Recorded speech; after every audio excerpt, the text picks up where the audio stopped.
Assalamualaikum warahmatullahi wabarakatuh. Perkenalkan, nama saya Ratu Magida Konita dengan NIM 6670230025. Baik, judul penelitian yang saya ambil adalah representasi fungsi DPRD dalam mengartikulasikan aspirasi masyarakat melalui reses di Kabupaten Musi Banyuasin. Di sini pertama-tama saya akan menjelaskan mengenai latar belakang masalah dari penelitian ini.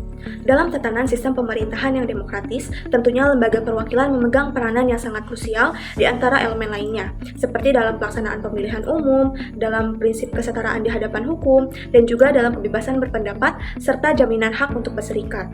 Dalam struktur kelembagaan parlemen, fungsi representasi dipahami sebagai suatu amanat konstitusional yang mengharuskan anggota legislatif untuk bisa mencerminkan keragaman sosial masyarakat atau kebutuhan masyarakat, serta menyuarakan aspirasi publik dan juga menyelaraskan berbagai kepentingan tersebut ke dalam proses perumusan kebijakan negara. Kendati memiliki peran strategis dalam sistem demokrasi perwakilan, implementasi fungsi ini tentunya tidak terlepas dari berbagai kendala. Salah satu persoalan utama terletak pada dimensi keterwakilan substantif, yakni sejauh mana anggota DPR benar-benar memperjuangkan kepentingan masyarakat yang mereka wakili dalam setiap daerahnya. Nah, dalam sistem demokrasi perwakilan ini, keterkaitan antara pemilih dan juga perwakilannya merupakan aspek krusial yang menentukan efektivitas representasi politik. Relasi antara wakil rakyat dan konstituen menjadi elemen mendasar untuk dianalisis, guna memahami sejauh mana para legislator ini memandang peran mereka sebagai pengejawantahan representasi dan juga pelaksana kedaulatan rakyat. Adapun itu, reses merupakan aktivitas yang dijalankan oleh anggota Dewan Perwakilan Rakyat Daerah atau DPRD di luar masa sidang resmi. Tujuan utama dari kegiatan reses ini adalah untuk menghimpun aspirasi masyarakat, baik secara individual maupun kolektif, sebagai bagian dari pelaksanaan fungsi representatif, legislasi, dan juga pengawasan dari DPRD. Reses juga selain itu berfungsi sebagai instrumen untuk mewujudkan prinsip keadilan sosial dan peningkatan kesejahteraan masyarakat dalam berbagai sektor, seperti pendidikan, kesehatan, dan lain sebagainya, termasuk juga pembangunan, pemerintahan, sosial, dan ekonomi. Salah satu wilayah yang menghadapi tantangan dalam pelaksanaan mekanisme reses ini adalah Kabupaten Musi Banyuasin. Secara geografis, kabupaten ini didominasi oleh daerah pemilihan atau dapil yang terletak di kawasan perairan, yang mencakup wilayah seperti rawa-rawa, sungai, dan juga pesisir. Dan kondisi geografis ini secara substansial mempengaruhi dinamika proses penjaringan aspirasi masyarakat selama masa reses tersebut. Hambatan tersebut tidak hanya muncul dari aspek teknis pelaksanaan seperti dari aksesibilitas ataupun dari logistiknya, tetapi juga berdampak pada bentuk, ragam, serta kedalaman substansi aspirasi yang dapat dihimpun oleh anggota DPRD, khususnya fraksi Golkar. Mengacu pada pernyataan salah satu anggota DPRD Kabupaten Musi Banyuasin, dari total 43 desa dalam dapil yang diwakilinya, sekitar 36 desa tergolong sebagai kawasan perairan. Fakta ini menunjukkan bahwa mayoritas konstituen yang harus diwakili berada di wilayah dengan karakteristik geografis yang unik dan juga menantang. Selain itu, permasalahan lain dihadapi oleh DPRD Kabupaten Musi Banyuasin ini, yaitu dalam proses penyerapan aspirasi masyarakat yang masih berkutat pada penggunaan metode yang kurang efisien dan masih tradisional, serta tidak fleksibel. Dalam pelaksanaan kegiatan reses tersebut, pencatatan aspirasi masyarakat masih dilakukan secara manual oleh pendamping atau notulis dari anggota dewan, yaitu dengan menuliskannya dalam buku secara fisik, kemudian direkap menggunakan perangkat lunak seperti Microsoft Word. Selain itu, prosedur ini seringkali mengakibatkan lambatnya proses pengolahan aspirasi yang masuk, serta menyulitkan staf dalam menelusuri dan juga mengakses data yang dibutuhkan secara cepat dan juga tepat. Penelitian ini yang saya lakukan bertujuan untuk menganalisis secara kritis bagaimana representasi politik yang dijalankan oleh fraksi Golkar Kabupaten Musi Banyuasin selama pelaksanaan masa reses tersebut di tengah keterbatasan geografis yang terjadi. Rumusan masalah dari penelitian ini adalah bagaimana fraksi Golkar DPRD Kabupaten Musi Banyuasin menghadapi tantangan perbedaan geografis dalam proses penjaringan aspirasi masyarakat selama kegiatan reses. Lalu, apakah pelaksanaan kegiatan reses oleh DPRD Kabupaten Musi Banyuasin ini sudah mencerminkan representasi yang efektif terhadap aspirasi masyarakat dari berbagai wilayah, terutama yang berada di daerah perairan. Selanjutnya, tujuan dari penelitian ini adalah yang pertama untuk menganalisis pola fraksi Golkar DPRD Kabupaten Musi Banyuasin dalam melaksanakan reses khususnya bagi masyarakat yang tinggal di daerah perairan. Yang kedua, untuk mengidentifikasi partisipasi masyarakat saat pelaksanaan reses di Kabupaten Musi Banyuasin. Dan yang ketiga, untuk menganalisis representatif fraksi Golkar DPRD Kabupaten Musi Banyuasin dalam menyerap aspirasi dan kebutuhan masyarakat melalui kegiatan reses. Kemudian, teori yang digunakan dalam penelitian ini adalah teori representasi politik menurut Pitkin tahun 1967 yang mengemukakan bahwa konsep representasi pada dasarnya dapat dipahami secara sederhana sebagai tindakan untuk menghadirkan kembali. Dalam politik, representasi mengacu pada proses di mana suara, pandangan, dan juga perspektif warga negara diaktualisasikan dalam proses pengambilan keputusan politik. Representasi politik terwujud ketika seorang aktor politik bertindak, berbicara, menyimbolkan, dan juga memperjuangkan kepentingan pihak lain dalam ruang politik. Terdapat 4 indikator yang dibagi oleh Pitkin. Yang pertama, representatif formalistik yang berfokus pada otoritas dan kewenangan yang diberikan kepada wakil. Representasi formal ini memiliki 2 dimensi, yaitu otorisasi dan akuntabilitas. Yang kedua, deskriptif, yakni seorang wakil bertindak atas nama individu atau kelompok yang diwakilinya. Dan dalam peran tersebut, ia tidak hanya menyuarakan aspirasi atau kepentingan mereka, tetapi juga mencerminkan karakteristik identitas dan juga nilai-nilai yang dimiliki oleh pihak yang diwakili. Yang ketiga yaitu simbolik yang menekankan pada aspek simbolis dari kehadiran seorang wakil. Representasi simbolik ini terjadi ketika seorang wakil atau DPRD tersebut diterima atau diakui secara luas sebagai lambang dari kelompok atau nilai-nilai tertentu. Meskipun ia tidak secara langsung memiliki kesamaan fisik, latar belakang, ataupun pengalaman hidup dengan konstituen atau kelompok yang diwakilinya. Yang keempat yaitu substantif. Wakil bertindak untuk kepentingan orang yang diwakili, di mana perwakilan ini dipahami sebagai suatu aktivitas konkret yang dilakukan oleh seorang wakil atas nama pihak yang diwakilinya. Aktivitas ini mencakup tindakan dalam kapasitas sebagai agen yang bertindak demi kepentingan dan sebagai pengganti dari konstituen. Dalam penelitian ini, pembahasan mengenai representasi dari fraksi Golkar DPRD Kabupaten Musi Banyuasin akan difokuskan kepada 2 indikator dari Pitkin tersebut. Yang pertama yaitu representasi simbolik dan yang kedua representasi substantif. Seperti penelitian terdahulu yang dilakukan oleh Karim et al. Berjudul Collaborative Governance dalam masa reses DPRD Kabupaten Musi Banyuasin dengan metode penelitian kualitatif, di mana pendekatannya itu menggunakan pendekatan deskriptif, yang dimana menghasilkan implementasi konsep collaborative governance tercermin dalam proses penjaringan aspirasi masyarakat yang dilaksanakan oleh DPRD Kabupaten Musi Banyuasin pada periode reses, sebagaimana bentuk keterlibatan aktor-aktor non-pemerintah dalam pengambilan kebijakan publik secara partisipatif. Penelitian ini menerapkan pendekatan kualitatif sesuai yang digagaskan oleh Creswell tahun 2008, di mana metode penelitian kualitatif merupakan pendekatan yang diterapkan untuk menyelidiki dan juga memahami suatu fenomena utama.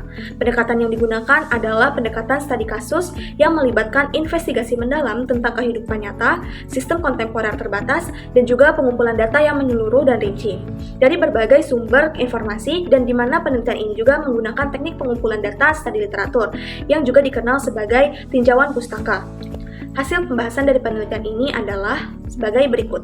Kondisi geografis Kabupaten Musi Banyuasin yang didominasi oleh lahan basah seperti rawa dan akses transportasi yang terbatas menjadi tantangan serius dalam pelaksanaan fungsi representatif DPRD, khususnya dalam menjaring aspirasi masyarakat selama masa reses berlangsung. Dalam merespon realitas tersebut, tentunya anggota fraksi khususnya Golkar DPRD Kabupaten Musi Banyuasin telah menerapkan beberapa pendekatan inovatif melalui strategi jemput bola, yaitu dengan secara langsung mendatangi masyarakat di berbagai pelosok desa dan wilayah terpencil untuk menggali aspirasi secara aktif. Strategi ini tentunya bukan hanya untuk bentuk adaptasi terhadap hambatan geografis dan juga ekonomi, tetapi juga merupakan upaya afirmatif dari DPRD untuk memastikan bahwa kelompok masyarakat yang secara struktural terpinggirkan tetap dapat berpartisipasi dalam proses politik. Proses jemput bola ini dilakukan dengan pengorganisasian pertemuan tatap muka di titik-titik strategis seperti dalam balai desa, rumah ibadah, atau lahan pertanian, serta melibatkan tokoh-tokoh masyarakat, tokoh adat, penyuluh, dan juga perangkat desa guna menciptakan suasana diskusi yang partisipatif dan juga inklusif. Selain itu, pendekatan ini memungkinkan anggota dewan untuk secara langsung dapat mengamati kondisi real masyarakat yang tidak jarang berbeda dari narasi formal dalam dokumen perencanaan pembangunan. Hasil penghimpunan aspirasi masyarakat dalam reses tersebut telah mengindikasikan bahwa banyak warga Kabupaten Musi Banyuasin ini menuntut pemerataan pembangunan di berbagai sektor strategis seperti dalam infrastruktur, pelayanan kesehatan, pendidikan, serta sektor produktif seperti perkebunan dan juga pertanian, termasuk juga dalam bidang sosial. Tuntutan ini tentunya mencerminkan dimensi representasi substantif dalam teori Pitkin, di mana wakil rakyat diharapkan tidak hanya bertindak atas nama konstituen, tetapi juga dapat memperjuangkan kebutuhan mereka secara nyata. Oleh karena itu, pelaksanaan program pembangunan perlu diformulasikan berdasarkan kebutuhan lokal dan diselaraskan dengan kebijakan pemerintah daerah agar aspirasi masyarakat dapat dapat terakomodasi secara optimal. Fraksi Golkar DPRD Kabupaten Musi Banyuasin telah menunjukkan komitmen terhadap prinsip partisipasi inklusif dengan dapat melibatkan berbagai aktor lokal dalam proses penjaringan aspirasi tersebut. Tokoh masyarakat, tokoh agama, serta para penyuluh di bidang pertanian, kesehatan, dan juga keagamaan turut dilibatkan dalam memastikan bahwa aspirasi yang dihimpun ini tuh benar-benar merefleksikan kebutuhan real dari masyarakat setempat, sekaligus juga sejalan dengan arah kebijakan pemerintah daerah. Aspirasi yang terkumpul kemudian diintegrasikan ke dalam sistem informasi pemerintah daerah atau SIPD dengan mengacu pada hasil musrenbang tingkat desa, kecamatan, dan juga kabupaten sebagai dasar penyusunan rancangan program hasil reses, seperti yang dikatakan oleh Kurniawati tahun 2023. Kolaborasi ini mencerminkan bentuk representasi substantif sebagaimana dikemukakan oleh Hana Pitkin, di mana wakil rakyat tidak hanya hadir secara simbolik, tetapi benar-benar mengartikulasikan kepentingan dan juga kebutuhan konstituen mereka dalam proses pengambilan kebijakan atau keputusan. Aspirasi yang disampaikan masyarakat selama masa reses terbukti telah diakomodasi secara optimal dan diarahkan pada isu-isu prioritas seperti pada pembangunan infrastruktur, penyediaan listrik, dan pengembangan wilayah tertentu. Berdasarkan sintesis pustaka yang dilakukan oleh Aida dan Husaini tahun 2022, Wenas et al. 2021, Irfansyah dan Septaryani tahun 2023 bahwa aspirasi masyarakat seringkali tidak terakomodir dalam kegiatan reses. Hal ini disebabkan partisipasi dari masyarakat yang tidak ikut andil dalam kegiatan reses yang diadakan DPRD. Maka peran anggota dewan lah yang harus bisa mengakomodir kebutuhan masyarakat berdasarkan data akurat dari perangkat desa atau daerah setempat. Dari hasil reses yang telah dilakukan, beberapa aspirasi telah berhasil difasilitasi oleh DPRD, khususnya fraksi Golkar, seperti pembangunan jalan, rehabilitasi sekolah, terus dalam saluran air, dan juga penekanan utama pada sektor infrastruktur. Mengingat karakteristik geografis wilayah tersebut yang didominasi oleh kawasan perairan, pembangunan infrastruktur ini tentunya menjadi strategi utama dalam mendorong akselerasi pembangunan desa dan juga peningkatan konektivitas antar wilayah. Selain itu, untuk meminimalisir wilayah yang sulit terjangkau, DPRD Kabupaten Banyuasin juga membentuk suatu website sistem informasi, yaitu e-reses, yang mempermudah masyarakat dalam menuangkan aspirasi mereka. Sistem ini memungkinkan proses penyampaian usulan atau aspirasi dapat dilakukan secara lebih cepat, akurat, dan juga transparan dibandingkan dengan metode manual seperti sebelumnya.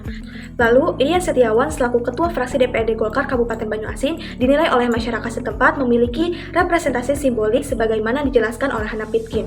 Dalam hal ini, representasi tidak semata-mata dilihat dari tindakan substantif dalam memperjuangkan kepentingan konstituen saja, tetapi juga dari sejauh mana seorang wakil mampu mewujudkan identitas, nilai, dan juga harapan kolektif masyarakat dalam simbol dan juga citra politiknya.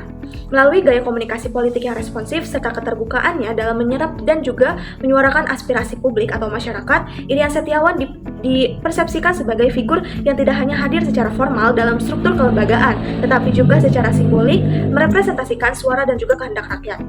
Namun di samping itu masih terdapat tantangan dalam pelaksanaan fungsi representatif, khususnya terkait dengan kecenderungan politis yang berakar pada kedekatan antara konstituen dengan anggota dewan daerah setempat. Kedekatan politis ini terbukti menjadi faktor yang memengaruhi tingkat prioritas dan juga kecepatan realisasi aspirasi masyarakat yang telah dihimpun selama masa reses. Fenomena ini menurut kerangka teori perwakilan dari Hana Pitkin tentunya mengindikasikan distorsi dalam representatif substantif di mana kepentingan masyarakat tidak lagi diartikulasi secara merata berdasarkan kebutuhan objektif, melainkan dipengaruhi oleh preferensi subjektif dan juga relasi politik. Akibatnya terjadi ketimpangan perkembangan antar dapil, di mana wilayah yang difavoritkan mengalami akselerasi pembangunan, sementara wilayah lain berisiko mengalami stagnasi atau keterlambatan dalam pemenuhan aspirasinya.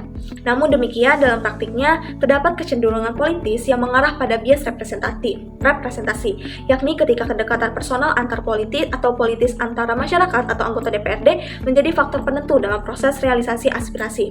Fenomena ini menunjukkan ketidakseimbangan dalam pelaksanaan representasi substantif sebagaimana dijelaskan oleh Hana Pitkin, di mana seharusnya wakil rakyat mengartikulasikan dan juga memperjuangkan kepentingan konstituen secara adil dan juga merata. Akibatnya, aspirasi dari daerah pemilihan yang memiliki hubungan lebih erat dengan legislator cenderung direalisasikan lebih cepat, sementara wilayah lain berpotensi mengalami marginalisasi dalam proses pembangunan tersebut. Cukup sekian presentasi dari saya, kurang lebihnya mohon maaf. Wassalamualaikum warahmatullahi wabarakatuh.